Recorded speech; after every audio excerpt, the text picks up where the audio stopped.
আলহামদুলিল্লাহ রবিল আলমিন, আসসালাতু ওয়াসসালামু আলা রাসূলিহিল কারীম ওয়া আলা আলিহি ওয়া সাহাবিহি আজমাইন। কোরআন শিক্ষা গবেষণা এবং প্রশিক্ষণ কেন্দ্রের এ যাবৎকালীন আহ, সাপ্তাহিক অনলাইন শনিবারের ক্লাসে এই ধরনের বিষয়ে আমরা কোনো অবতারণা করতে পারিনি। নানা অবস্থার পরিবর্তনের সূত্র ধরে লোকজনের মনে নানা প্রশ্ন, নির্বাচন, ভোট সংক্রান্ত, দেশ, জাতি, নেতৃত্ব, প্রশাসন, দেশের ভবিষ্যৎ, এ বিষয়গুলো থেকে সচেতন নাগরিক কখনো আলাদা থাকতে পারে না। আমি যদি ব্যক্তিগতভাবে বলি, তাহলে এই প্রায় ৬৮ বছর বয়সে নির্বাচন প্রসঙ্গে কোরআন এবং সুন্নাহ কি বলে, ভোট এটা কেমন ইমানি দায়িত্ব, ইসলামের দৃষ্টিভঙ্গি কি, এটার আদৌ প্রয়োজন আছে কিনা, এবং এই পদ্ধতিটা, যে পদ্ধতিতে আমরা ভোট করছি, এটাই ইসলামের কাছে গ্রহণযোগ্য কিনা, পৃথিবীর কোথায় কত ধরনের ভোট হয়, মানব ইতিহাসে ভোটের কি পরিচয়, এই বিষয়গুলো নিয়ে আমি একটা পাবলিক বিশ্ববিদ্যালয়ের প্রফেসর এবং একজন সচেতন নাগরিক এবং এক একজন প্র্যাকটিসিং মুসলিম হওয়ার চেষ্টা করছি। নামাজ পড়ি, রোজা রাখি, হজ করি, ওমরা করি, কোরআন তেলাওয়াত করি, বক্তৃতা করি, কোরআন ক্লাস চালাই। এই ভদ্রলোকের কাছেও যদি কেউ এই বিষয়ে কিছু জানতে চায়, তাহলে আমি কতটুকু বলতে পারবো, তার কয়টা প্রশ্নের উত্তর দিতে পারবো, এবং এ ব্যাপারে সম্পূর্ণ অজ্ঞ থাকা, মূর্খ থাকা, চুপচাপ থাকা, নাক চোখ মুখ বন্ধ করে থাকা, এমনকি ভোটের ধারই ধারলাম না, ভোট দিলাম না, খোঁজ খবর নিলাম না কে ক্যান্ডিডেট, কে, কারা ভোট করছে, কারা ভোট চাচ্ছে, কি বলছে, কিছুই খবর রাখলাম না, এটাও কোনো সওয়াবের কাজ হবে না গুনার কাজ হবে, এ বিষয়ে কিন্তু মানে নানা দ্বিধা দ্বন্দ্ব, কথাবার্তা হচ্ছে, হবে, হওয়া উচিত। সে পরিপ্রেক্ষিতেই আমরা মনে হয় সপ্তাহ দুয়েক বা তিনেক আগে নির্বাচন সম্পর্কে কোরআনের দৃষ্টিভঙ্গি খুবই জেনারেলাইজড, মানে তথাকথিত নির্বাচন না, রাষ্ট্রীয় নির্বাচন বা জাতীয় নির্বাচন বা আমাদের সমাজে প্রচলিত যে নির্বাচন, এই নির্বাচন না, কোরআনের দৃষ্টিভঙ্গিতে কি কি ভাষা নির্বাচনের কাছাকাছি, সেগুলো নিয়ে আমরা একদিন একটু আলোচনা করেছিলাম এবং আপনাদেরকে বলেছিলাম যে এই বিষয়ে আসলে আমি সবেমাত্র কাজ শুরু করেছি, এটা নিয়ে অনেক দূর আগানো সম্ভব এবং অনেকে অনেকভাবেই কোরআনের এই পার্সপেক্টিভটা তুলে ধরা সম্ভব ইন মেনি মেনি ওয়ে। এটা নিয়ে আমি আলাদা একটা বক্তৃতা দিতে পারি, কিন্তু সেটা আজকে দিব না। আজকে আমাদের শ্রদ্ধেয় মেহমান আছেন, আমি শুধু এতটুকু বলবো, শুরুতেই বলবো এবং শেষেও বলবো, নির্বাচন যে কোনো ভাবেই হোক, আর মাত্র কয়দিন আছে রমজানের, সেই রমজানকে নির্বাচনের কারণে আমরা যদি উপযুক্ত মর্যাদা দিতে না পারি, যদি সেটা নিয়ে মাঠে নামতে না পারি, সময় না পাই এবং ব্যস্ততা থাকে এবং প্রয়োজন থাকে, তাহলে ইমিডিয়েট আপনার নির্বাচন, 12 তারিখে নির্বাচন, 13 তারিখ থেকেই আমাদের রমজান নিয়ে কিভাবে মাঠে নামা উচিত। আমি ব্যক্তিগতভাবে নির্বাচনে যারা সক্রিয় অংশগ্রহণ করছে, প্রার্থী না, দল না, যারা এটার সঙ্গে নানা কারণে, ছোট বড় নানা স্বার্থে যুক্ত, আমি দেখতে চাই আমরা যারা রমজানের কাছ থেকে অনেক স্বার্থ উদ্ধার করতে চাই রমজান থেকে, তারা তাদের কাছ থেকে শিক্ষা নিয়ে র- নির্বাচনের পরে রমজান নিয়ে মাঠ গরম করতে পারি কিনা। সব শক্তি যদি নির্বাচনে দিয়ে দেন, সব টাকা পয়সা যদি নির্বাচনে দিয়ে দেন, সব বুদ্ধি শুদ্ধি যদি নির্বাচনে দিয়ে দেন, সব তুখর ভাষণ, ভাব, ভাষা যদি নির্বাচনে দিয়ে দেন, তাহলে রমজানের জন্য কি দিবেন, এই উপলব্ধিটাই শুধু সবার মধ্যে একটু উস্কিয়ে দিলাম, যে আমরা যেন নিঃস্ব হয়ে না যাই, শক্তির দিক থেকে, ক্ষমতার দিক থেকে, বলার দিক থেকে, টাকা পয়সার দিক থেকে, সময়ের দিক থেকে যেন নিঃস্ব হয়ে না যায়। যে নির্বাচনের পরে যারা বিজয়ী তারা তাদের বিজয় এর লক্ষ্যে পৌঁছার জন্য আরো অ্যাক্টিভ হবে, রমজানের জন্য তেমন সময় পাবে না। আর যারা পরাজিত হবে তারা একেবারে ধসে পড়বে, সর্বশান্ত হয়ে পড়বে, তারা আর উঠে দাঁড়াতে পারবে না। ফলে রমজানের জন্য ওই 4-5 দিনে কিছু করার লোকজন আমরা মাঠে পাবো কিনা, আল্লাহ রাব্বুল আলামিনের কাছে আকুল আবেদন জানাই যে নির্বাচন নিয়ে যারা আমরা যারা এত কিছু করতে পারি, তারা যদি রমজান প্রেমিক হই, রমজানে বিশ্বাস করি, মুসলিম হয়ে থাকি, তাহলে আমাদের কতটা লম্পঝম্প করা দরকার, কতটা শক্তি, সামর্থ্য, বুদ্ধিমত্তা, যোগ্যতা, দক্ষতা নিয়ে মাঠে নামা দরকার। আজকের আলোচনা থেকে আমরা সেই ব্যাপারে যদি কোনো দিক নির্দেশনা পাই, তাহলে সেটাই হবে আমাদের সাফল্য। আমি এক নিঃসন্দেহভাবে আপনাদেরকে বলতে পারি যে এটা কোনো বিশেষ দল, প্রার্থী, কোনো আদর্শের বিষয় না। যদিও আমরা কোরআন কেন্দ্রিক আলোচনা করব, ইসলামকে নিয়ে আলোচনা করব, কিন্তু এটা মৌলিক বিষয়াদি নিয়ে আলোচনা হবে। কোনো বিশেষ গোষ্ঠীর প্রতি আমাদের সমর্থন বোঝানোর জন্য নয়, কোনো বিশেষ প্রার্থী, দল বা আহ, পরিকল্পনার জন্য আমাদের কোনো বিশেষ সুপারিশ অথবা সাপোর্ট আমরা এখান থেকে দিব না, ইনশাআল্লাহ। আশা করি আমাদের আজকের বক্তা সে বিষয়টি খুব ভালো করে জানেন। সবাই দোয়া করবেন যেন আমরা এমন একটা সেশন করতে পারি যেটা আল্লাহকে খুশি করবে এবং আমাদের জাতীয় এই নির্বাচনকে দেশ এবং জাতির স্বার্থে সহায়ক ভূমিকা পালন করবে।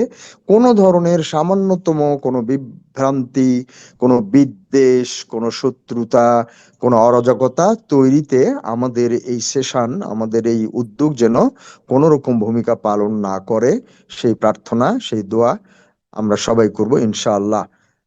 তা এখন আমি আজকের অনুষ্ঠানের শ্রদ্ধেয় বক্তা হাফেজ মুফতি মাওলানা ইহসানুল হক আসলাম সাহেবকে আমি অনুরোধ করছি তার আলোচনা শুরু করার জন্য, ইনশাআল্লাহ।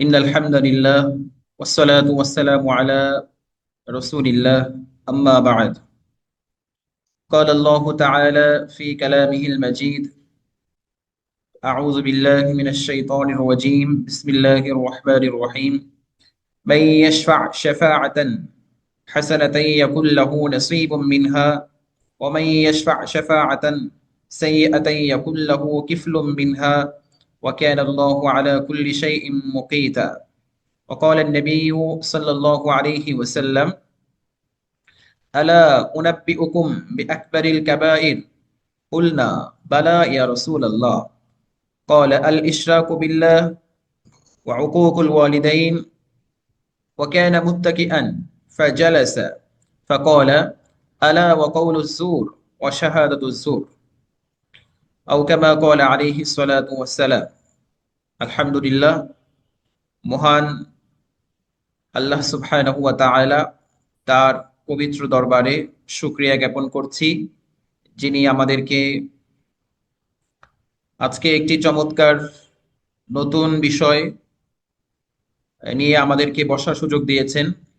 কোরআন শিক্ষা, গবেষণা ও প্রশিক্ষণ কেন্দ্র তার উদ্যোগে আয়োজিত যে আজকের যে অনলাইন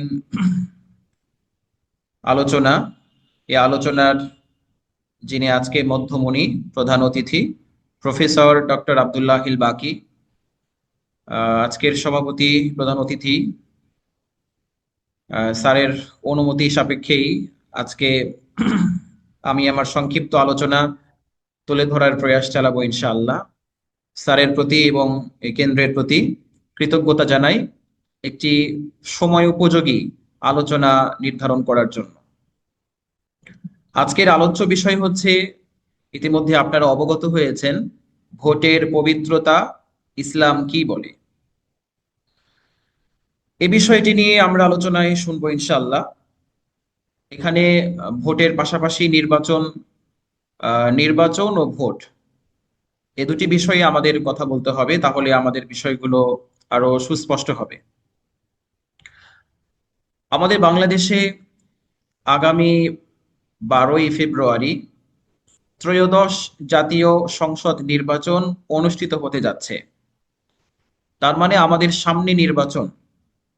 নির্বাচনে আমরা ভোট দিয়ে থাকি। আমরা আমাদের পছন্দ মতো প্রার্থীকে ভোট দিই। নির্বাচন, ভোট ইত্যাদি সম্পর্কে শরীয়তের দৃষ্টিভঙ্গি জানা আমাদের সকলের জন্য অপরিহার্য বিষয়।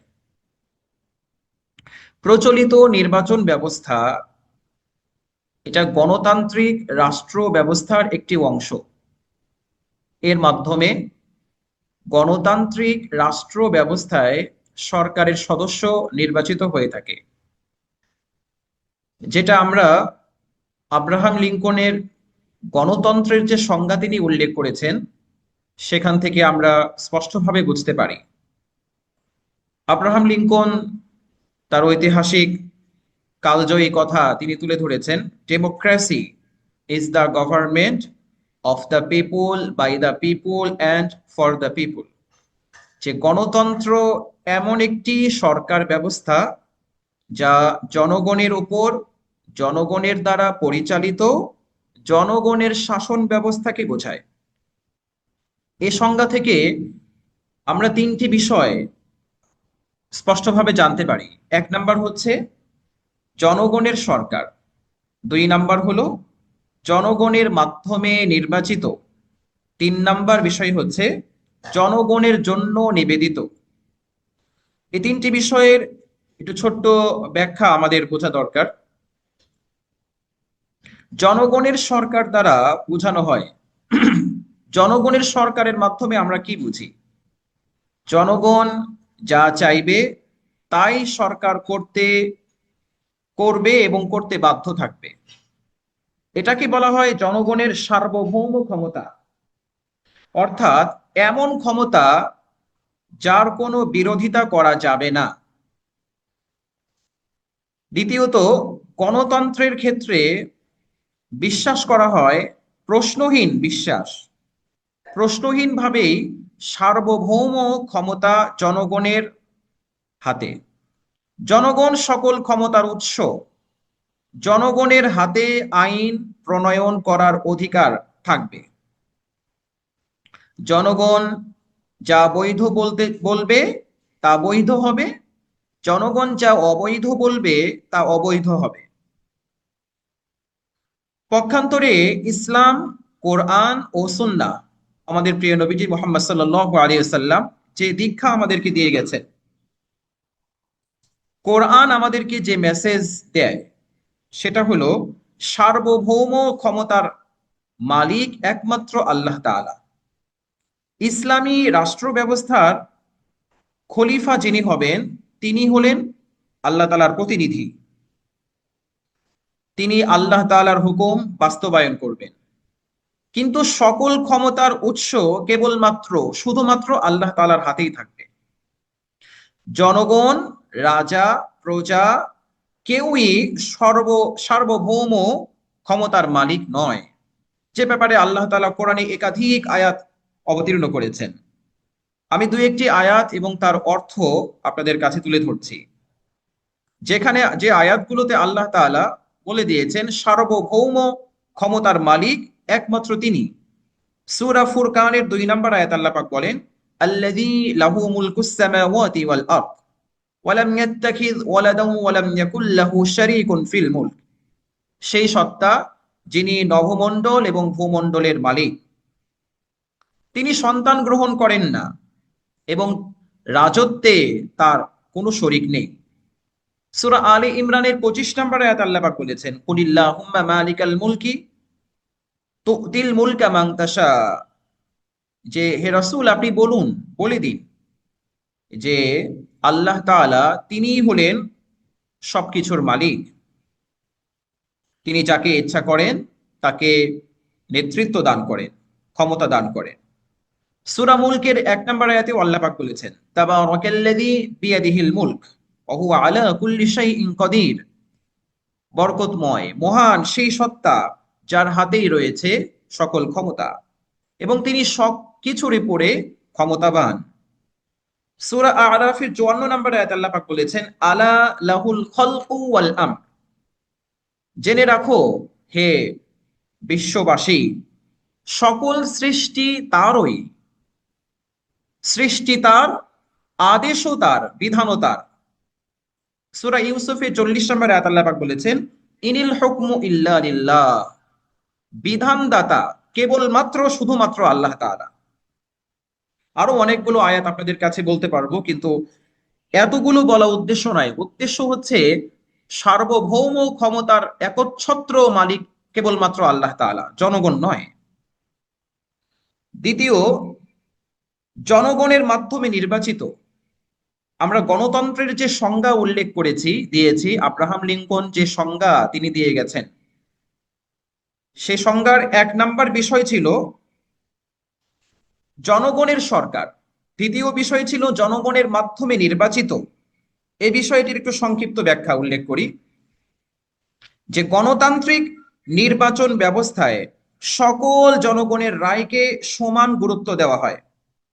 এক্ষেত্রে জ্ঞানী গুণী, মূর্খ, বোকা, বুদ্ধিমান, সৎ, অসৎ সব ধরনের মানুষের মতামতকে গ্রহণ করে সংখ্যাগরিষ্ঠতার উপর ভিত্তি করে গণতান্ত্রিক পার্লামেন্ট সদস্য নির্বাচিত হয়ে থাকে। যদিও বাস্তবে এর মধ্যে অনেক কারসাজি আছে, দুর্নীতি আছে, ক্ষমতা প্রয়োগ আছে।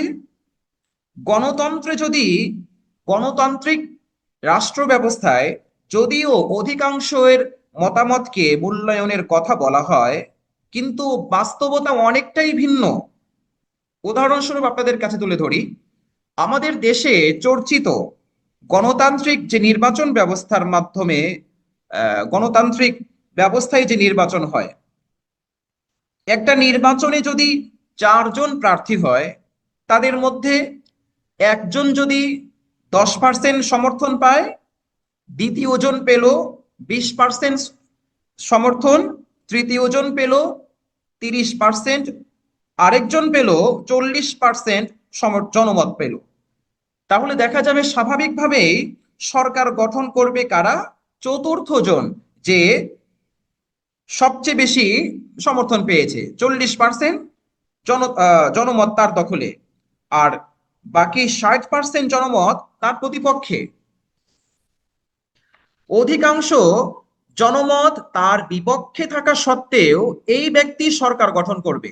এতে প্রতীয়মান হয় যে গণতন্ত্রে অধিকাংশের মতামত মূল্যায়ন করা হয় না, বা অধিকাংশের মতামত মূল্যায়ন করার বিষয়টি একটি অমূলক ধারণা, অমূলক কথা।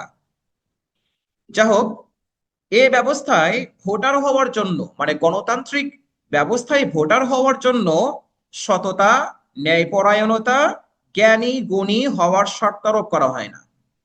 ফলে দেখা যায় শরীয়ত সম্পর্কে অজ্ঞ এরকম ব্যক্তিও সে নেতা হতে পারে, সে নেতা নির্বাচিত হয়ে যায়।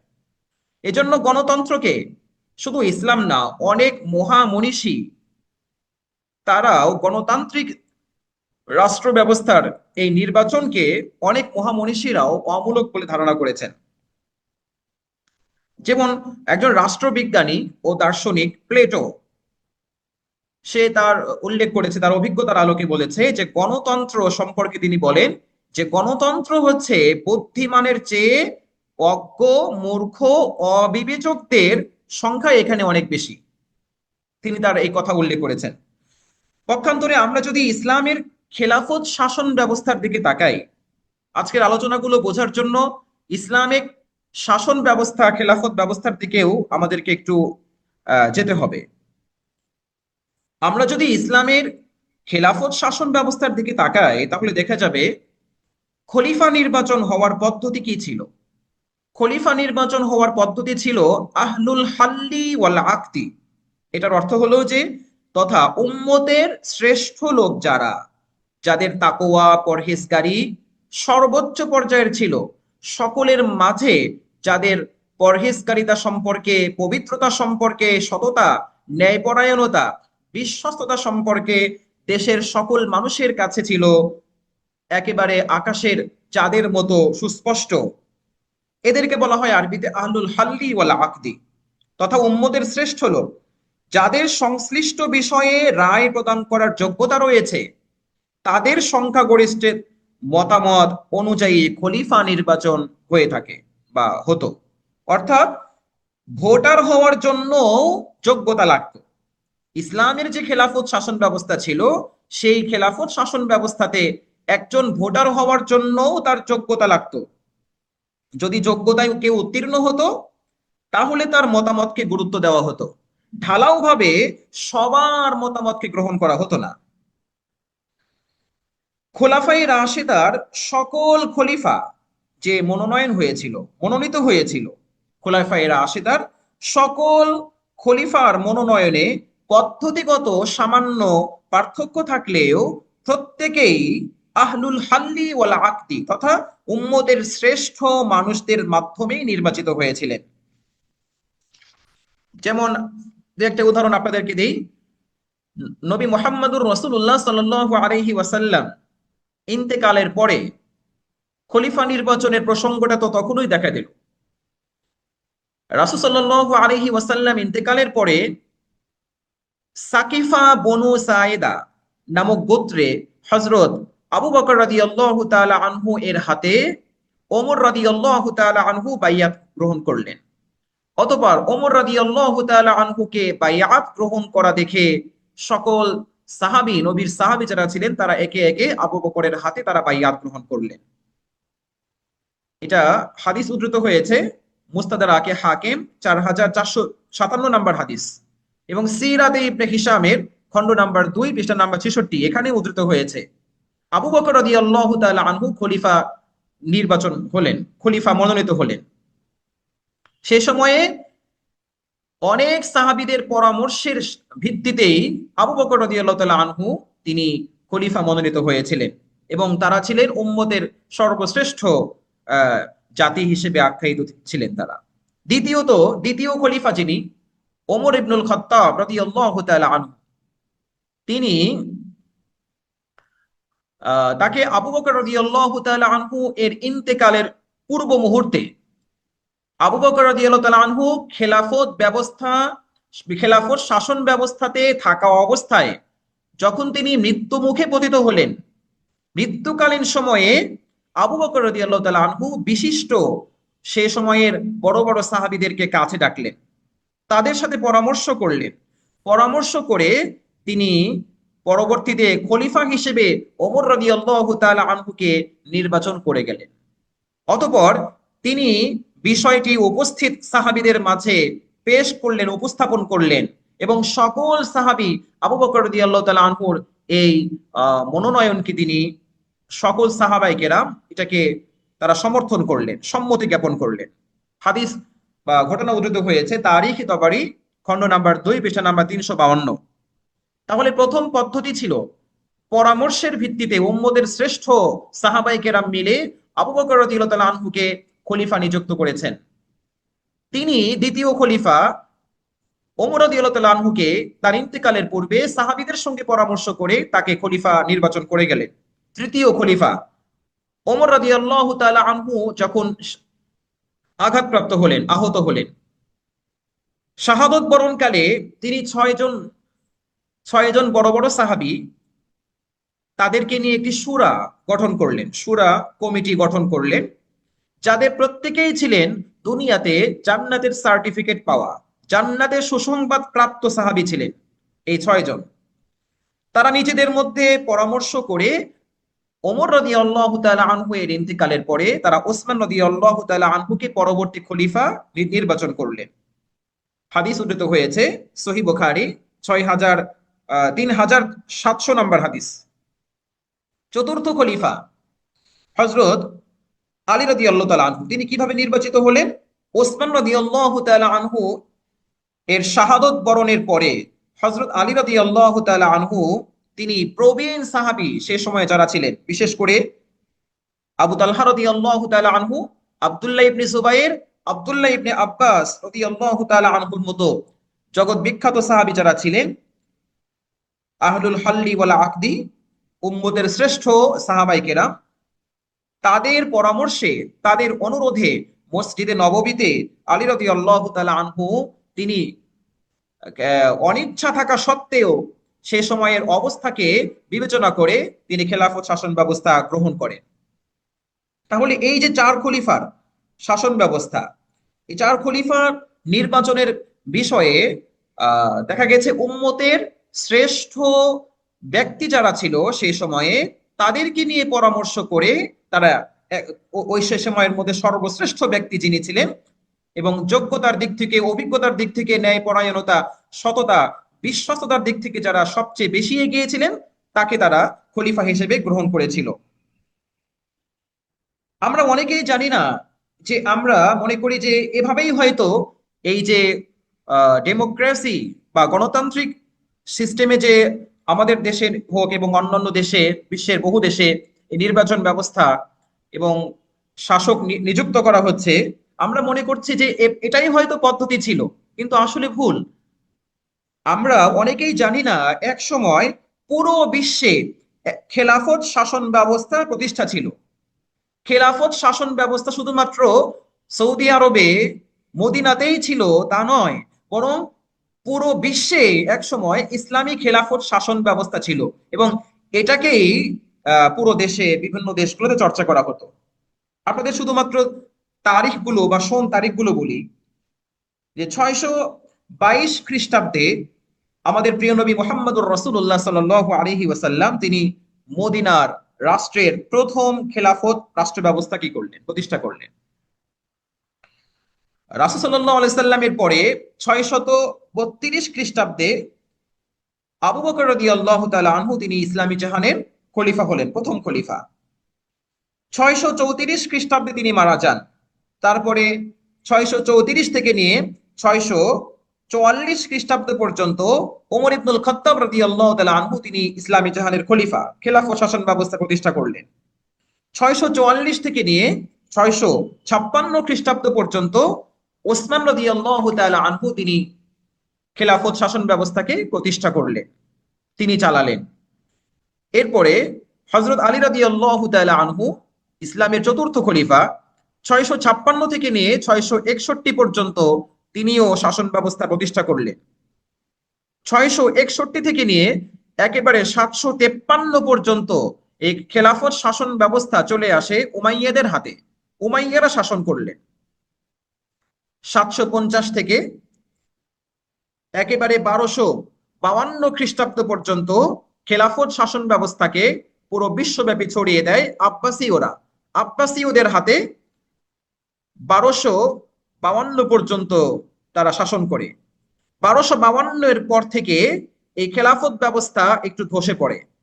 মাঝখানে মঙ্গোলিয়াদের আক্রমণ, তাদের আগ্রাসন, সেখানে মাঝখানে এই মঙ্গোলিয়াদের মধ্যে উল্লেখযোগ্য ছিল চেঙ্গিস খান, হালাকু খান, ইতিহাসের আরো অনেক কুখ্যাত ব্যক্তিরা যারা খেলাফত ব্যবস্থাকে কয়েকশো বছরের জন্য, মাঝখানে 150 বছরের মধ্যে তারা ধ্বংস করে দেয়। এরপরে তারা 1500 খ্রিস্টাব্দ পর্যন্ত মঙ্গোলিয়ারা শাসন করে। 1517-তে এসে ওসমানীয় সাম্রাজ্যের সুলতান প্রথম সেলিমের কাছে খেলাফত ব্যবস্থা আবার ফিরে আসে 1517-তে। 1517 থেকে নিয়ে 1909 সালের তুর্কি বিপ্লবের মাধ্যমে খলিফা দ্বিতীয় আব্দুল হামিদ অপসারণ হয় এবং 1918 সালে ওসমানীয় খেলাফতের বিলুপ্তি ঘটে। 1924 সালের 3রা মার্চ এভাবেই কামাল আতাতুর্ক কর্তৃক আনুষ্ঠানিকভাবে পৃথিবী থেকে খেলাফত ব্যবস্থাকে পুরো বিলুপ্ত করা হয়। তাহলে আমরা দেখতে পেলাম নবী করিম সাল্লাল্লাহু আলাইহি ওয়াসাল্লাম 622 খ্রিস্টাব্দে তিনি মদিনা রাষ্ট্রে খেলাফত ব্যবস্থা প্রতিষ্ঠা করেছিলেন, আর 622 খ্রিস্টাব্দ থেকে নিয়ে একেবারে 1924 সালের 3রা মার্চ পর্যন্ত পুরো বিশ্বব্যাপী ইসলামী খেলাফত শাসন ব্যবস্থা প্রতিষ্ঠা ছিল। 1924 সালের 3রা মার্চে এসে একদল ঘাতক কর্তৃক, মুনাফেক, গাদ্দার কর্তৃক এই খেলাফত ব্যবস্থাকে ভেঙে খান খান হয়ে যায়। প্রিয় উপস্থিতি এবং যারা শ্রোতাবিন্দু, যারা শুনছেন আমার আলোচনাগুলো, এখন আমার বলার বিষয় হলো যে প্রচলিত নির্বাচনে অংশ নেওয়া এটার বিধান কি।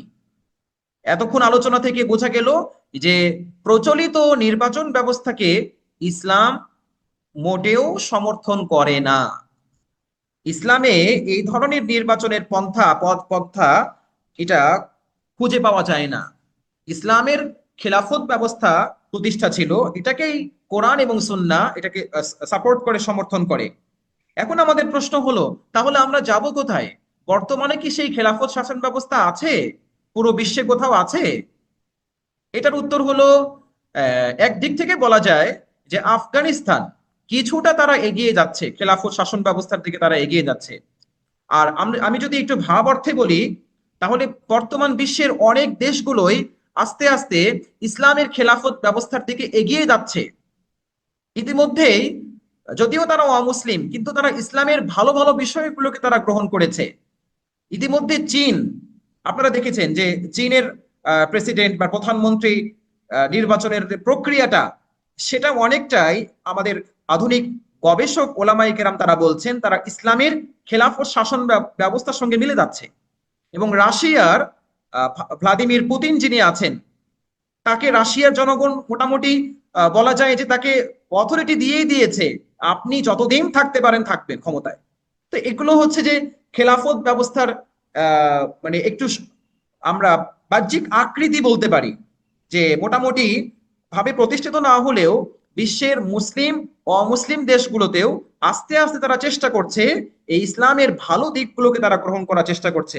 আমাদের বাংলাদেশে নেই, খোদ সৌদি আরবেও এই খেলাফত শাসন ব্যবস্থা বর্তমানে নেই, পুরো বিশ্বের কোথাও নেই। এখন আমাদের বিষয় হলো যে প্রচলিত নির্বাচনে অংশ নেওয়া এটা ইসলাম সমর্থন করে কিনা। কোরআন সুন্নাতে এই প্রচলিত নির্বাচনে গণতান্ত্রিক রাষ্ট্র ব্যবস্থায় কেউ শাসক হবে, এ ব্যাপারে ইসলামের মন্তব্য কি? এই ব্যাপারে ইসলামের মন্তব্য হলো যে বলবো যে হুট করেই, তাড়াহুড়া করে, খুব তাড়াতাড়ি এই পদ্ধতি পরিবর্তন করতে পারে এরকম মানে বাপের ছেলে বাংলাদেশে হয়তো জন্ম হয়েছে, কিন্তু দুঃসাহস করে খেলাফতের কথা বলবে আর খেলাফত শাসন ব্যবস্থাকে প্রতিষ্ঠা করে ফেলবো রাতারাতি, আর ইসলামী শরিয়া, ইসলামী বিধান হুকুমত বাস্তবায়ন হয়ে যাবে, এরকম শুধু মুখেই বলতে পারে, এটা কাজে কর্মে এটা অনেক দূরের বিষয়। তাহলে হুট করে এই পদ্ধতি, এই গণতান্ত্রিক রাষ্ট্র ব্যবস্থা বা এই শাসন নির্বাচন ব্যবস্থা, এই ভোট পদ্ধতি পরিবর্তন করা সম্ভব নয়। তাহলে এমতাবস্থায় আমরা কি হলাম? আমরা হলাম মাজুর বা অপারগ। অপারগতা বশত বর্তমান সময়ের রাজনীতির সকল প্রকার খারাপ দিক তথা ধোঁকাবাজি, মিথ্যা, প্রতিপক্ষের গীবত, অপবাদ, জুলুম, হক বিনষ্টকরণ ইত্যাদি, এই যে খারাপ কাজগুলো, এই খারাপ কাজ থেকে বিরত থাকার যদি নিশ্চয়তা থাকে, কোন দলের পক্ষ থেকে থাকে, তাহলে বৃহৎ স্বার্থে, উম্মাহ এর স্বার্থে, ইসলামের এবং মুসলমানদের স্বার্থে, বৃহৎ স্বার্থে নির্বাচনে অংশগ্রহণ করা এটা বৈধ। এই বৈধতা কি আমি মুফতি এহসানুল হক আসলাম আমার ফতোয়া, আমি বৈধতা দিয়েছি? না, এ ব্যাপারে আমার ডকুমেন্টস আছে, আমার দলিল প্রমাণ আছে। সৌদি আরবের রাষ্ট্রীয় ফতোয়া বোর্ড আল-লাজনাতুদ দাইমা, আল-লাজনাতুদ দাইমা এটা সৌদি আরবের রাষ্ট্রীয় ফতোয়া বোর্ড, সেখান থেকে ফতোয়া দেওয়া হয়েছে। আল-লাজনাতুদ দাইমা খণ্ড নাম্বার 23 পৃষ্ঠা নাম্বার 407, এখানে তারা উল্লেখ করেছেন, সৌদি আরবের গ্র্যান্ড মুফতি কর্তৃক এই ফতোয়া লেখা হয়েছে, কোন মুসলমান যদি এই উদ্দেশ্যে গণতান্ত্রিক রাষ্ট্র ব্যবস্থার নির্বাচনে প্রার্থী হয় কিংবা অন্যকে নির্বাচিত করার জন্য ভোটে অংশগ্রহণ করে, এর মাধ্যমে উদ্দেশ্য যদি এমনটা হয় শাসন ব্যবস্থাকে পরিবর্তন করে ইসলামের সাচে করে তুলবে অথবা কোরআন সুন্নাহর বিধিবিধানগুলোকে বাস্তবায়ন করবে, এইরকম যদি মানসিকতা হয়, তাহলে এবং জনগণের অধিকার আদায়ে প্রতিজ্ঞাবদ্ধ হয়, প্রতিশ্রুতি দেয়, তাহলে সেই ক্ষেত্রে সেই নির্বাচনে প্রার্থী হওয়া এবং সে নির্বাচনে ভোট দেওয়া, কাউকে নির্বাচিত করার জন্য, এটা কোনোভাবেই এটা মানে হারাম হবে না, বরং এটাকে জায়েজ সাব্যস্ত করা হয়েছে, বরং এটাকে অনুমতি দেওয়া হয়েছে। তাহলে আমরা জানতে পারলাম যে ফতোয়াওয়ালাকে জানা যায় যে প্রচলিত নির্বাচন ব্যবস্থা যদিও সরাসরি ইসলাম এবং কোরআন সুন্নাহ এটাকে সমর্থন করে না, কিন্তু মুসলমানদের বৃহৎ স্বার্থে, বৃহৎ কল্যাণে এবং রাতারাতি এটাকে, এই সিস্টেমকে পরিবর্তন করা যাবে না বিধায় আমরা সকলে এখানে অপারগ, মাযুর, মাযুর হওয়ার কারণে, অপারগ হওয়ার কারণে এই নির্বাচনে প্রার্থী হওয়া এবং কোনো প্রার্থীকে ভোট দেওয়া এটাকে জায়েজ সাব্যস্ত করা হয়েছে। এবার আসুন, ভোটের শরীয়ী অবস্থান কি? আমরা নির্বাচন সম্পর্কে প্রথম দিকে জানলাম, এবার জানবো আমরা ভোটের শরীয়ী অবস্থান। ইসলাম বা কোরআন সুন্নাহ ভোট সম্পর্কে কি বলেছে আমাকে। যেহেতু আমাদের সামনে নির্বাচন চলে এসেছে, মুফতি শফি রহমতুল্লাহি আলাই পাকিস্তানের একজন গ্র্যান্ড মুফতি ছিলেন। তিনি তার কিতাবের মধ্যে লিখেছেন যে ইসলামের দৃষ্টিতে ভোট হচ্ছে তিনটি বিষয়ের সমষ্টি। এক নাম্বার হলো সাক্ষ্য প্রদান, দুই নাম্বার হচ্ছে সুপারিশ, তিন নাম্বার হলো প্রতিনিধিত্বের অথরিটি প্রদান করা। পাশাপাশি ভোট একটি আমানতও বটে। আচ্ছা, এক নাম্বার, যেহেতু তিনটা বিষয়ের সমষ্টির নাম হলো ভোট, সাক্ষ্য প্রদান, সুপারিশ করা, প্রতিনিধিত্বের অথরিটি প্রদান করা, এগুলোকে ছোট্ট ছোট ব্যাখ্যা দিচ্ছি আপনাদের কাছে। এক নাম্বার হলো সাক্ষ্য প্রদান। ভোটের মধ্যে শাহাদত বা সাক্ষ্য দেওয়ার অর্থ হলো তার ব্যাপারে সাক্ষ্য প্রদান করা যে লোকটি ভালো, সৎ ও যোগ্য। যদি যথাযথ জায়গায় সিল দিয়ে এই সাক্ষ্য প্রদান করা হয় তবে তা হবে সত্য সাক্ষী, সত্য সাক্ষ্য হবে, এবং সত্য সাক্ষ্য দেওয়ার কারণে আল্লাহ পাকের কাছে ওই ভোটারের মহান পুরস্কার রয়েছে। আর অন্যথায় এটা হবে মিথ্যা সাক্ষী, যা কবিরা গুনাহ, গুনাহে কাবীরা। সহিহ বুখারীতে উদ্ধৃত হয়েছে, সহিহ বুখারী 5976 নম্বর হাদিসের মধ্যে আছে, নবী করিম সাল্লাল্লাহু আলাইহি সাল্লাম বলেন, আলা উনাব্বিউকুম বিআকবারিল কাবাইর। নবী করিম সাল্লাল্লাহু আলাইহি সাল্লাম একবার সাহাবায়ে কেরামের মজলিসের মধ্যে ছিলেন। নবীজি একটু হেলান দিয়ে বসা অবস্থায় ছিলেন। বসা অবস্থাতে বললেন, হে আমার সাহাবীরা, আমি কি তোমাদেরকে জানাবো না সবচেয়ে বড় কবিরা গুনাহ কোনগুলো? সাহাবায়ে কেরাম রিপোর্ট করছেন, কুলনা, আমরা বললাম, বালা ইয়া রাসূলুল্লাহ, হ্যাঁ হে আল্লাহর রাসূল, আপনি বলুন বলুন। কলা, নবীজি বললেন, আল ইশরাকু বিল্লাহি ওয়া উকুকুল ওয়ালিদাইন। সবচেয়ে বড় কবিরা গুনাহ হলো আল্লাহ তাআলার সাথে শিরক করা এবং পিতামাতার অবাধ্য হওয়া। সাহাবী রিপোর্ট করছেন, ওয়া কানা মুত্তাকিআন, নবীজি হেলান দেওয়া অবস্থাতে ছিলেন। ফাজালাসা, হঠাৎ করে তিনি উঠে বসলেন, সোজা হয়ে বসলেন। ফাকালা, বললেন, আলা, জেনে রেখো, ওয়া কাউলুজ জুর ওয়া শাহাদাতুজ জুর আকবারুল কাবাইর। জেনে রেখো, মিথ্যা কথা বলা এবং মিথ্যা সাক্ষ্য দেওয়া এটাও সবচেয়ে বড় কবিরা গুনাহের অন্তর্ভুক্ত।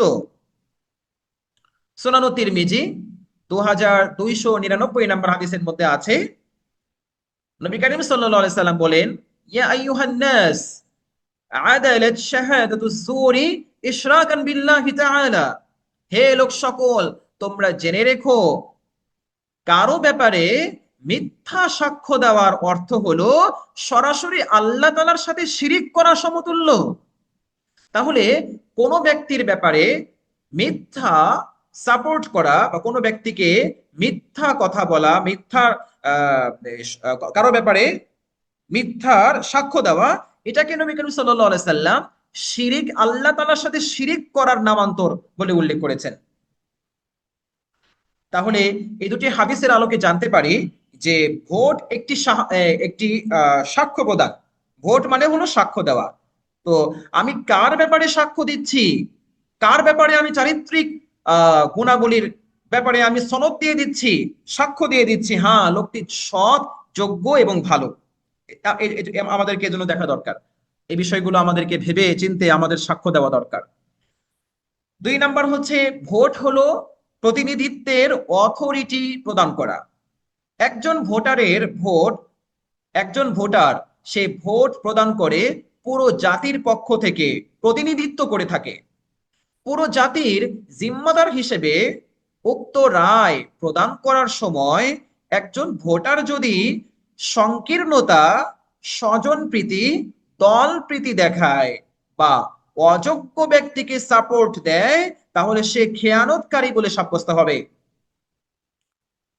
তারিখে ইবনে কাসির খণ্ড নাম্বার 2 পৃষ্ঠা নাম্বার 537, এখানে উদ্ধৃত হয়েছে ওমর রাদিয়াল্লাহু তাআলা আনহুর সেই কালজয়ী কথা। তিনি বলেছেন, মান ইসতা'মালা রাজুলান লিমাওয়াদ্দাতিন আও লিকারাবাতিন লা ইস্তা'মিলুহু ইল্লা লিযালিকা ফাকাদ খানা আল্লাহ রাসূলুহু ওয়াল মুমিনিন।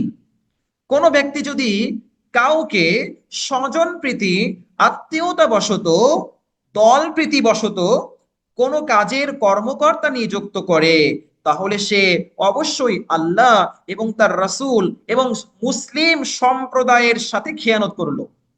কতটা ভয়ঙ্কর কথা তিনি উল্লেখ করেছেন। সম্মানিত শ্রোতা মণ্ডলী, ভাবতে পেরেছেন যে ওমর ইবনুল খাত্তাব কি ভয়ঙ্কর কথা উল্লেখ করেছেন। আমাদের বর্তমান সমাজে, বর্তমান পৃথিবীতে তো এটাই হচ্ছে। আমরা স্বজন প্রীতিমূলক, আত্মীয়তা বশত, আমরা দল প্রীতি বশত কি করি, আমরা একে অপরকে কাজের ব্যাপারে আমি নিযুক্ত করি এবং সাপোর্ট করি। অথচ যদি সে কাজের উপযুক্ত না হয়, তাহলে সেটা হবে খেয়ানত। বলে খেয়ানত শুধু ব্যক্তির সাথে খেয়ানত না, বরং আল্লাহ তাআলার সাথে খেয়ানত করার কথা বলা হয়েছে। ফাকাদ খানাল্লাহ ওয়া রাসূলুহু, আল্লাহ এবং তার রাসূলের সাথে খেয়ানত করলো এবং মুসলিম সম্প্রদায়ের সাথে খেয়ানত করলো। 3 নাম্বারটা হচ্ছে সুপারিশ করা। ভোট হলো একটা সুপারিশ। একজন ভোটার ভোটের মাধ্যমে প্রার্থীর জন্য সুপারিশ করে থাকে, তাকে ভোট দিয়ে উক্ত পদের জন্য যোগ্য বলে সুপারিশ করে থাকে, তার পক্ষে সাফাই গায়। সুতরাং প্রার্থী যদি অযোগ্য, অথর্ব, পাপাচারী, অত্যাচারী, জালেম হয়, তাহলে অন্যায় কাজে সুপারিশ করার কারণে গুনাহগার হবে। এমনকি উক্ত ভোটের কারণে নির্বাচিত হয়ে প্রার্থী যতগুলো পাপাচার করবে, অত্যাচার করবে, জুলুম করবে, প্রত্যেকটা গুনাহের একটা অংশ যে ভোট দিয়েছে ভোটারের গায়ে এসে পড়বে, ভোটারের আমল নামায় যুক্ত হবে। আমি কথাটি আরো একবার রিপিট করছি যে একজন ভোটারের ভোট হলো প্রার্থীর জন্য, একজন ভোটার ভোটের মাধ্যমে প্রার্থীর জন্য সুপারিশ করে থাকে, তাকে ভোট দিয়ে উক্ত পদের জন্য যোগ্য বলে সুপারিশ করে, তার পক্ষে সাফাই গায়। সুতরাং প্রার্থী যদি অযোগ্য, অথর্ব, পাপাচারী, অত্যাচারী, জালেম হয়, তাহলে অন্যায় কাজে সুপারিশ করার কারণে সেই ভোটার সে গুনাহগার হবে। এমনকি উক্ত ভোটের মাধ্যমে নির্বাচিত হয়ে প্রার্থী যতগুলো গুনাহ করবে, প্রত্যেকটা গুনাহের একটা অংশ ভোটারের কাঁধে আসবে। এটা আমার বক্তব্য নয়, সরাসরি আল্লাহ পাক কোরআনে বলেছেন। কোরআনে সূরা নিসার 85 নম্বর আয়াতে আল্লাহ পাক বলেন, মান ইয়াশফা শাফাআতান হাসানাতান ইয়াকুল লাহু নাসিবুম মিনহা, যে ব্যক্তি কারো ব্যাপারে উত্তম সাক্ষ্য দেয়, উত্তম সুপারিশ করে, ভালো কাজের সুপারিশ করে, তাহলে ভালো কাজের সুপারিশ করার কারণে তার জন্য ভালো একটা অংশ থাকবে, ভালো কাজের একটা অংশ সেও পাবে, যে সুপারিশ করবে সুপারিশ দাতাও পাবে। আর যে ব্যক্তি কারো ব্যাপারে মন্দ সুপারিশ করে, ইয়াকুল্লাহু কিফলুম মিনহা, তাহলে সে ওই মন্দ কর্মের একটা অংশ তার কাঁধে এসে পড়বে। তাহলে আমরা জানতে পারলাম, আমরা যে ভোট দিব খুব চিন্তা ভাবনা করে বুঝে শুনে আমাদেরকে ভোট দিতে হবে। 4 নাম্বার হলো, একজন ভোটারের ভোট হলো আমানত। ভোট আপনার আমার, ভোট একটি আমানত। তাহলে ভোটারের ভোটটি একটি আমানত। পুরো জাতির পক্ষ থেকে তা সঠিক ও যোগ্য স্থানে প্রয়োগের জন্য তা সংরক্ষিত আমানত বলে বিবেচিত। তা অযোগ্য কাউকে দেওয়া মানে আমানতের খেয়ানত করা। আল্লাহ পাক কোরআনে সূরা নিসার 58 নম্বর আয়াতের মধ্যে বলেছেন, ইন্নাল্লাহা ইয়া'মুরুকুম আন তুআদ্দুল আমানাতি ইলা আহলিহা, যে নিশ্চয় আল্লাহ তাআলা তোমাদেরকে আদেশ করছেন যে আন তুআদ্দুল আমানাতি ইলা আহলিহা, যে তোমরা আমানতকে তার যথাযোগ্য স্থানে পৌঁছে দাও। আমানতের যে হকদার তার কাছে তোমরা সেই আমানতকে তুলে দাও, পৌঁছে দাও। এই আয়াত থেকেও আমানতের যথাযথ মূল্যায়ন করতে হবে, সংরক্ষণ করতে হবে, হেফাজত করতে হবে, এই ব্যাপারে আল্লাহ তাআলা আমাদেরকে নির্দেশ দিয়েছেন। সুনানো ইবনে মাজাহ 3745 নম্বর হাদিসের মধ্যে আছে, আল মুস্তাশারু মু'তামানুন, যার কাছে পরামর্শ চাওয়া হয় বা যার কাছে পরামর্শ চাওয়া হবে, উক্ত ব্যক্তির আমানতদারিতা রক্ষা করা উচিত। যার কাছে পরামর্শ চাওয়া হবে তার আমানতদারিতা রক্ষা করা উচিত। যে আমানতদারিতা রক্ষা করবে সে আল্লাহর কাছে মুক্তিপ্রাপ্ত বলে গণ্য হবে, আর যে আমানতদারিতা খিয়ানত করবে তার জন্য ভয়ঙ্কর শাস্তির কথা আল্লাহ পাক কোরআনে উল্লেখ করেছেন, নবী করিম সাল্লাল্লাহু আলাইহি ওয়াসাল্লাম হাদিসের মধ্যে বলেছেন। এমনকি আমানতের খেয়ানত করা এটাকে মুনাফিকের আলামত বলেও নবী সাল্লাল্লাহু আলাইহি ওয়াসাল্লাম উল্লেখ করেছেন। এখন আমরা আমাদের বিষয় হলো, আমরা অনেকের মনে প্রশ্ন আসতে পারে যে হুজুর যেভাবে বলছেন তাতে ভোট কাকে দিব, সুতরাং ভোট দেওয়া থেকে বিরত থাকি, ভোট না দেওয়াটাই ভালো মনে হচ্ছে। আমি আপনাদের কাছে বলবো যে আমাদের মনে এই ধরনের প্রশ্ন আসতে পারে, হতে পারে যে উপযুক্ত কাউকে পাচ্ছি না, তাহলে ভোটই দিব না। আমি বলবো যে না, এক্ষেত্রে কথা হলো মন্দের ভালো। আমাদের বাংলা ভাষায় একটা শব্দ আছে, বাক্য আছে যে মন্দের ভালো বা তুলনামূলক কম ক্ষতিকে বেছে নেওয়া, অধিক ক্ষতি থেকে বাঁচার চেষ্টা করা। আমি আবারও রিপিট করছি যে এক্ষেত্রে মন্দের ভালো বা তুলনামূলক কম ক্ষতিকে বেছে নেওয়া এবং অধিক ক্ষতি থেকে বাঁচার চেষ্টা করা। সুতরাং আপনাদের কাছে যেই প্রার্থীর নীতি নৈতিকতা, চিন্তা চেতনা, কাজে কর্মে দক্ষতা, রাষ্ট্র পরিচালনার অভিজ্ঞতা সম্পন্ন মনে হবে এবং সৎ ও যোগ্য বলে মনে হবে এবং যার হাতে রাষ্ট্র নিরাপদ বলে আপনাদের কাছে মনে হয়, তাকে আপনারা ভোট দিবেন। আমি আপনাদেরকে ভোট দেওয়ার ব্যাপারে উৎসাহিত করছি। ভোট দিব না এই ব্যাপারে আমি আপনাদেরকে বলবো না। ভোট আপনারা আপনাদের আল্লাহ পাক প্রত্যেককে মেধা বুদ্ধি দিয়েছেন, সেই মেধা বুদ্ধি দিয়ে আপনার কাছে যাকে সৎ এবং যোগ্য মনে হবে তাকে আপনি সাপোর্ট করবেন, তার ব্যাপারে সাক্ষ্য দিবেন, তাকে প্রতিনিধিত্বের অথরিটি দিবেন এবং তার ব্যাপারে আপনি সুপারিশ করবেন এবং আপনার এই ভোট, আপনার এই আমানত তার কাছে আপনি পৌঁছে দেবেন। আরো একটি প্রশ্ন আসতে পারে যে আমরা তো সেরকম কোনো প্রার্থীকে খুঁজে পাই না যারা যোগ্য। আমি এক্ষেত্রে আপনাদেরকে দুটি হাদিস আপনাদেরকে শোনাবো। এক নম্বর হাদিস হলো যে সহিহ মুসলিমে 1525 নম্বর হাদিসের মধ্যে আসছে। এই হাদিসটা বোঝার আগে আপনাদেরকে একজন বিখ্যাত লেখকের নাম শোনাই। কাতারের doctor Tarique আসওয়াইদান, Sheikh doctor Tarique আসওয়াইদান, তিনি মানব জাতির উপরে গবেষণা করে লিডারশিপ নিয়ে চমৎকার একটা লেখা উপস্থাপন করেছেন। এই লিডারশিপ, নেতৃত্ব দেওয়া, লিড দেওয়া এ সম্পর্কে তিনি চমৎকার একটি বই লিখেছেন। সেখানে তিনি উল্লেখ করেছেন যে প্রতি মুহূর্তে এ বিশ্বে এমন কিছু মানুষের জন্ম হচ্ছে যারা পৃথিবীতে চাইলেও কখনো নেতা হতে পারবে না। যেন তিনি এই কথা বলে তিনি এই হাদিস উল্লেখ করেছেন। সহিহ মুসলিমের একটা হাদিস তিনি নিয়ে আসছেন। তিনি বলেছেন যে মা আযাল্লাতিল খদরাউ ওয়ালা আকাল্লাতিল গুবারাউ মিন যী লাহজাতিন মিন আবি যার। তিনি বলেছেন আসমানের নিচে জমিনের উপরে আবু যর গিফারির চেয়ে সত্যবাদিতা, আবু যর গিফারির চেয়ে আমানতের মাল রক্ষা করার মতো এবং তার চেয়ে এত মেধা বুদ্ধি সম্পন্ন আর কোনো ব্যক্তির জন্ম হয়নি। অথচ এই আবু যর গিফারি সম্পর্কে নবী করিম সাল্লাল্লাহু আলাইহি সাল্লাম কি বলেছেন দেখেন, যে শুধু মেধা বুদ্ধি থাকলেই, সত্যবাদিতা থাকলেই যে সে নেতা হবে বিষয়টা এরকম না। সহিহ মুসলিমের মধ্যে আসছে 1525 নম্বর হাদিস, আন আবি যাররিন, আবু যর থেকে বর্ণিত, তিনি বলেন, আবু যর বলছেন, রিপোর্ট করছেন যে কুলতু, আমি বললাম, ইয়া রাসূলুল্লাহ আলা তাস্তামিলুনি, ইয়া রাসূলুল্লাহ আপনি কি আমাকে কাজে লাগাবেন না? আপনি তো আমার চোখের সামনে কতজনকে দায়িত্ব দিচ্ছেন, কোন এলাকার গভর্নর নিযুক্ত করছেন, কাউকে জাকাতের মাল উসুল করার জন্য পাঠাচ্ছেন, অমুক এলাকায় পাঠাচ্ছেন। আমি কি দোষ করলাম? আমাকে আপনার চোখে পড়ে না? আমাকে আপনি কোনো দায়িত্ব দিবেন না, কাজে লাগাবেন না? আবু যর গেফারি তার চোখের সামনে যখন নবীজি বিভিন্ন সাহাবীকে দায়িত্ব দিয়ে দিয়ে বিভিন্ন দেশে পাঠাচ্ছেন, তখন তিনি একটু রাগত স্বরেই যে রাসূল আমাকে অবহেলা করছে, আমাকে কাজে লাগান, আমাকে দায়িত্ব দেন, দায়িত্ব চেয়ে নিচ্ছেন। নবী তখন ফাদরাবা, তিনি বলেন ফাদরাবা বিয়াদিহি আলা মানকাবি।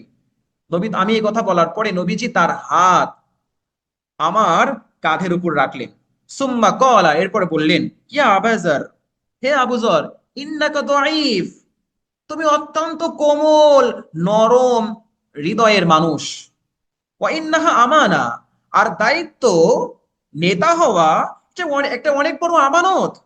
ওয়া ইন্নাহা ইয়াউমাল কিয়ামাতি খিজিয়ুন ওয়া নাদামা, আর এটা কিয়ামতের দিন লাঞ্ছনা এবং অনুশোচনা। দায়িত্ব, এটা একটা আমানত, আর এই দায়িত্ব ঠিক মতো আদায় করতে না পারলে, খেয়ানত করলে, কিয়ামতের দিন এই দায়িত্বটাই লাঞ্ছনা, অনুশোচনার কারণ হবে। ইল্লা মান আখাযাহা বিহাক্কিহা ওয়া আদ্দাল্লাযী আলাইহি ফিহা, তবে তার কথা ভিন্ন, যে সেটাকে, সে হকটাকে সে নিজের উপরে গ্রহণ করেছে এবং সে প্রতিশ্রুত প্রতিজ্ঞাবদ্ধ যে হ্যাঁ, আমি এই আমানতকে রক্ষা করতে পারবো, তার বিষয়টি ভিন্ন। কিন্তু আমি দেখতে পাচ্ছি তুমি অত্যন্ত কোমল হৃদয়ের মানুষ। তোমাকে যদি আমি, তোমাকে কোনো দেশের গভর্নর তো বানানো যাবেই না, বরং দুজন ব্যক্তির মাঝে তোমাকে একজন আমির বানানো যাবে না। নবী করিম সাল্লাল্লাহু আলাইহি সাল্লাম সেই আবু যর গিফারি সম্পর্কে এত চমৎকার কথা তিনি উল্লেখ করলেন। এই আমর ইবনুল আস, বিখ্যাত সাহাবী, আমর ইবনুল আস, তিনি এমন একজন সাহাবী যিনি মিশরের গভর্নর ছিলেন। এই আমর ইবনুল আস সম্পর্কে ওমর ইবনুল খাত্তাব রাদিয়াল্লাহু তাআলা আনহু তিনি সেই কালজয়ী কথা বলে গেছেন যে আমর ইবনুল আস এমন একজন সাহাবী, যেই সাহাবীর পৃথিবীতে এক মুহূর্ত সময় তাকে নেতা হওয়া ছাড়া মানায় না। মানে আমর ইবনুল আসের মধ্যে আল্লাহ পাক এমন কিছু যোগ্যতা, অভিজ্ঞতা, দূরদর্শিতা, সূক্ষ্মতা আল্লাহ পাক তাকে দান করেছেন, যেটার মাধ্যমে তিনি দেশ, রাষ্ট্র পরিচালনার যাবতীয় গুণে তিনি গুণান্বিত ছিলেন। যার কারণে তিনি আমর ইবনুল আসকে ওমর ইবনুল খাত্তাব একদিন তার চোখের সামনে দিয়ে হাঁটতে দেখে বললেন, আমর ইবনুল আস এমন সাহাবী যার কোন সময় নেতৃত্ব, খলিফা হওয়া ছাড়া তার পৃথিবীতে তাকে মানায় না, তার মানে তাকে লিড দেওয়া লাগবে। তাহলে তারিক আস-সুওয়াইদান, শেখ ডক্টর তারিক আস-সুওয়াইদান তিনি উল্লেখ করেছেন তার কিতাবে যে প্রতি মুহূর্তে পৃথিবীতে এমন কিছু মানুষের জন্ম হচ্ছে বাই বর্ন লিডার, মানে জন্মই হচ্ছে নেতৃত্ব দেওয়ার জন্য। আবার কিছু মানুষের জন্ম হচ্ছে এমন যারা চাইলেও কখনো নেতা হতে পারবে না। তাহলে লিডারশিপ, নেতৃত্ব দেওয়া, এটা ভিন্ন একটা যোগ্যতা, ভিন্ন একটা গুণ। খালিদ ইবনুল ওলীদের কথা বলেন যে খালিদ ইবনুল ওলীদ রাদিয়াল্লাহু তাআলা আনহু, তিনি একের পরে এক তার অধীনে তিনি বিভিন্ন দেশ যুদ্ধ করছেন এবং তিনি জয় ছিনিয়ে আনছেন। এই খালিদ ইবনুল ওলীদ, তাকেও ওমর ইবনুল খাত্তাব রাদিয়াল্লাহু তাআলা আনহু হঠাৎ করে চিঠি লিখলেন যে তোমাকে এই প্রধান সেনাপতির পদ থেকে অপসারণ করা হলো। এখানেও লম্বা কাহিনী আছে, লম্বা থেকে সেদিকে যাচ্ছি না। পাশাপাশি আমার দেখেন ওসামা ইবনে যায়েদ রাদিয়াল্লাহু তাআলা আনহু নবী করিম সাল্লাল্লাহু আলাইহি সাল্লামের পালক পুত্র ছিলেন। ওসামা ইবনে পালক পুত্রর ছেলে ওসামা, এই ওসামা রাদিয়াল্লাহু তাআলা আনহুকে নবী করিম সাল্লাল্লাহু আলাইহি সাল্লামের মৃত্যুর একেবারে শেষ দিকে, তার জীবনের একেবারে শেষ দিকে ওসামা ইবনে যায়েদকে তিনি খলিফা, এক এলাকার নেতা, প্রধান সেনাপতি নিযুক্ত করলেন। অথচ সেই কাফেলাতে আবু বকর, ওমর, ওসমান, আলীর মতো জগৎ বিখ্যাত বড় বড় সাহাবী ছিলেন। তাহলে এই যে লিডারশিপ, নেতৃত্ব দেওয়া, এটার গুণ ভিন্ন রকমের। এটা আল্লাহ প্রদত্ত, যাকে দিয়েছেন সে এটাকে কাজে লাগাতে পারে এবং ব্যবহার করতে পারে। আমার আলোচনা শেষ হয়ে গেছে। প্রিয় অডিয়েন্স যারা শুনলেন আমার আলোচনাগুলো, আমি আপনাদের কাছে এই বিষয়টি তুলে ধরতে চাইলাম যে প্রথমত ১ নাম্বার বিষয় আলোচনা করেছি, আমাদের এই গণতান্ত্রিক সিস্টেমের যে নির্বাচন ব্যবস্থা, এটা কি কি দিকগুলো আছে এবং এটার এটার বিপক্ষে ইসলামের দৃষ্টিভঙ্গি কি, ইসলামের খলিফা নির্বাচনের পদ্ধতি কি, সেটাও আপনাদের কাছে তুলে ধরার চেষ্টা করেছি। এবং আমি একটা মিলিয়ে দেওয়ার চেষ্টা করেছি যে যদিও বর্তমান বিশ্বে খেলাফত শাসন ব্যবস্থা নেই, তাহলে সেক্ষেত্রে আমরা সবাই অপারগ, আমরা এখন বের হতে পারছি না এর থেকে। সুতরাং আমরা এই অপারগ অবস্থায় আমরা এই এখন তো একটা দেশকে চালাতে হবে, আহ, দরকার আছে সবকিছুর। সেজন্য ইসলাম অপারগ অবস্থায় এই গণতান্ত্রিক সিস্টেমের রাজনৈতিক প্রেক্ষাপটকে তারা অনুমোদন দিয়েছেন। এই একটা প্রসঙ্গ ছিল। দ্বিতীয় প্রসঙ্গ ছিল যে আমরা প্রচলিত নির্বাচনে অংশগ্রহণ করার বিষয়। তৃতীয়ত আরেকটি বিষয় বললাম, সেটা হলো যে ভোটের শরঈ দৃষ্টিভঙ্গি। এখানে আমি আমার কথা সামারি গুলো উল্লেখ করছি।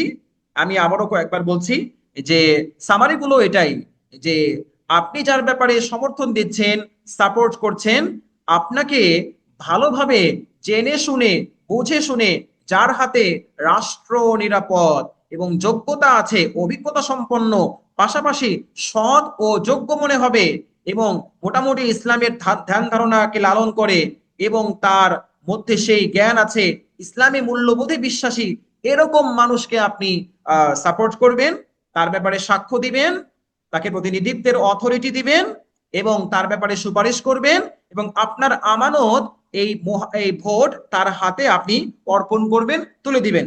এই কথা আমি আপনাদের কাছে বলছি। এই কথা বলেই আমি আমার সংক্ষিপ্ত আলোচনাকে ইতি টানছি। আমার আলোচনা থেকে কেউ কষ্ট পেয়ে থাকলে আমাকে মাফ করবেন, ক্ষমা করবেন। আমি চেষ্টা করেছি একটু কোরআন সুন্নাহকে সামনে রেখে আপনাদেরকে তুলে ধরার জন্য। ওমা তাওফিকে ইল্লা বিল্লাহ। আসসালামু আলাইকুম রহমতুল্লাহ। ওয়ালাইকুম আসসালাম রহমতুল্লাহ বারাকাতু। আলহামদুলিল্লাহ, শুক্রিয়া শ্রদ্ধেয় আলোচক মুফাসসিরে কোরআন হাফেজ মাওলানা মুফতি এহসানুল হক আসলামকে আজকে জ্ঞান গর্ব কোরআন সুন্নাহ ভিত্তিক আলোচনা পেশ করার জন্য। আমরা এই পর্যায়ে চলে যাচ্ছি আমাদের আজকের সম্মানিত সভাপতি প্রফেসর ডক্টর মোহাম্মদ আব্দুল্লাহ হিল বাকি স্যারের কাছে আজকের অনুষ্ঠানে সভাপতির বক্তব্য শোনার জন্য। আলহামদুলিল্লাহ রাব্বিল আলামিন। আমরা আমাদের আজকের মেহমানের কাছ থেকে নির্বাচন, ভোট, প্রার্থী, ভোট দেওয়া এ বিষয়ে খুবই মৌলিক দিক নির্দেশনামূলক আলোচনা শুনেছি। আমার বিশ্বাস এটা খুবই নিরপেক্ষ একটা আলোচনা হয়েছে। আহ, বর্তমান গণতান্ত্রিক পদ্ধতিটা ইসলামের দৃষ্টিতে সংক্ষেপে তিনি ব্যাখ্যা করেছেন। আমার কাছে খুবই চমৎকার মনে হয়েছে। এখানে কোনো বিদ্বেষ ছিল না, ভাষার মধ্যেও কোনো আহ বাড়াবাড়ি ছিল না। 2 নম্বর হলো ইসলামের খেলাফতের 4টি স্তরের কথা তিনি খুবই সুস্পষ্টভাবে উল্লেখ করেছেন। মাঝখানে বিভ্রান্তি এবং শত্রুদের দ্বারা ইসলামী খেলাফতের যে ক্ষতি সাধন হয়েছে সেগুলো বলেছেন।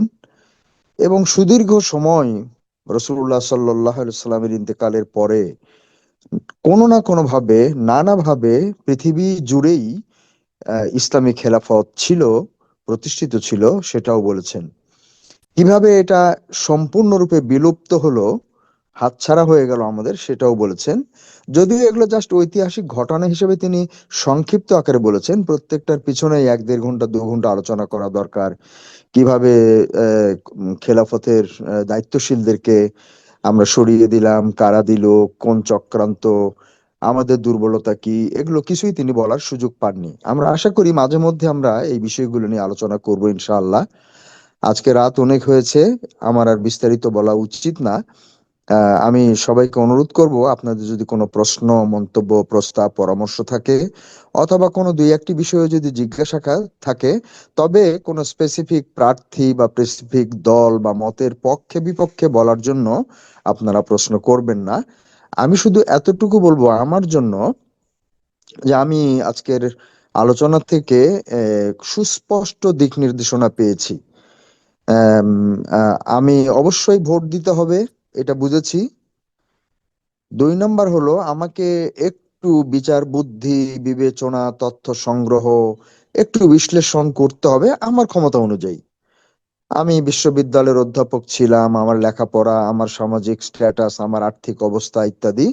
আর একজন রিকশাওয়ালা, তার পরিস্থিতি, তার ভাবাবেগ, তার চাহিদা, তার সবকিছু বিবেচনা করে সে একটা সিদ্ধান্ত নেবে।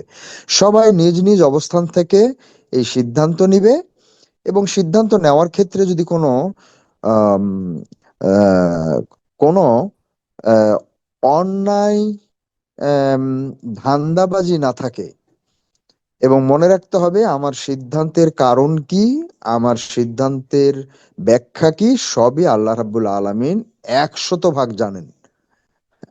আমি কেন কাকে ভোট দিতে যাচ্ছি, কেন তার পক্ষ অবলম্বন করছি, কেন একজনের বিরোধিতা করছি, সবই আল্লাহ রাব্বুল আলামিন জানেন।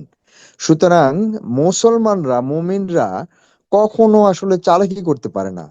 এবং আজকে গোটা পৃথিবীতে এই গণতান্ত্রিক পদ্ধতিতেও যে নির্বাচন হচ্ছে, তার সুফল কুফল অলমোস্ট আমরা যারা সচেতন আমাদের জানা আছে। আজকে সূরা নিসা থেকে যেটা তেলাওয়াত করা হয়েছিল প্রথমে, সেখানেও এই মুনাফেক নিয়ে কত কথা দেখেন। তো আল্লাহ রাব্বুল আলামিন আমাদেরকে এই মুনাফিকি থেকে যেন রক্ষা করেন, যারা প্রার্থী তাদেরকেও, দল যারা তাদেরকেও, যেন বলতেছে একটা করবে একটা, চিন্তায় আছে এটা করবে না কিন্তু বলতেছে, আবার চিন্তায় আছে এটা করবে কিন্তু বলতেছে না। সবকিছু মিলে, এবং ভোটাররাও তাই, সবাই আমরা বেশিরভাগই আমরা ব্যক্তিগত এবং এলাকা ভিত্তিক উন্নয়নের দাবি দাওয়া করছি, এবং তারাও বাধ্য হয়ে সেগুলোই দিতে চাচ্ছে। জাতীয় পর্যায়ের মৌলিক নীতি প্রণয়ন এবং সিস্টেম ডেভেলপ করার ক্ষেত্রে এই আমরা তেমন কিছুই জানতেও চাচ্ছি না, বুঝতেও চাচ্ছি না, এবং তারাও এটা নিয়ে মাথা ঘামাচ্ছে না। আমি আশা করি আগামী শনিবার, যেহেতু ইলেকশনের পরে আগামী শনিবার ইনশাল্লাহ সাপ্তাহিক অনুষ্ঠান, দোয়া করবেন। আমি একটা এ বিষয়ে একটা আলোচনা করার চিন্তা করেছি, জানি না পারবো কিনা। আপনাদের কাছে শুধু এতটুকু বলি যে নির্বাচনের ফলাফল তো আগামী শনিবারের আগে হয়ে যাবে। আমরা যেন বিদ্বেষ পোষণ না করি, বিভেদ সৃষ্টি না করি, আমরা যেন শত্রু ভাবি না কাউকে। আমাকে যারা ভোট দেয়নি তাদেরকেও যদি এদেশেরই সন্তান, এদেশেরই নাগরিক হিসেবে গ্রহণ করতে পারি, ভালোবাসতে পারি, এবং আমি তারও কল্যাণে আমার শক্তি, ক্ষমতা, সুযোগটা কাজে লাগাতে পারি, এটাই হলো আমাদের বিজয়ের মূল ফর্মুলা। আর দ্বিতীয় একটা বিষয় বলবো, সেটা হলো আমরা যারা নির্বাচন সামনে থাকার কারণে বছর দেড়েক ধরেই তো নির্বাচন নিয়ে নানাভাবে ব্যস্ত হয়ে পড়েছি, এখন তো এটা তুঙ্গে। এই নির্বাচন সামনে থাকার কারণে যারা আমরা রমজানের দিকে নজর দিতে পারিনি, আমরা এবং আমাদের দল, নেতা, এবং যারা ক্ষমতায় যাবে, যারা ক্ষমতায় কাছাকাছি যাবে, যারা পরাজিত হবে, সবাই মুসলিম হিসাবে, ইভেন মানব জাতির জন্য অফুরন্ত কল্যাণ নিয়ে যে রমজান সমাগত, নির্বাচনের কারণে যেহেতু রমজানের 12টা বাজায় দিচ্ছি, তাহলে ইনশাল্লাহ নির্বাচনের পরে ফল যেটাই হোক না কেন, রমজানকে সফল করার জন্য সবাই যেন মাঠে নামতে পারি।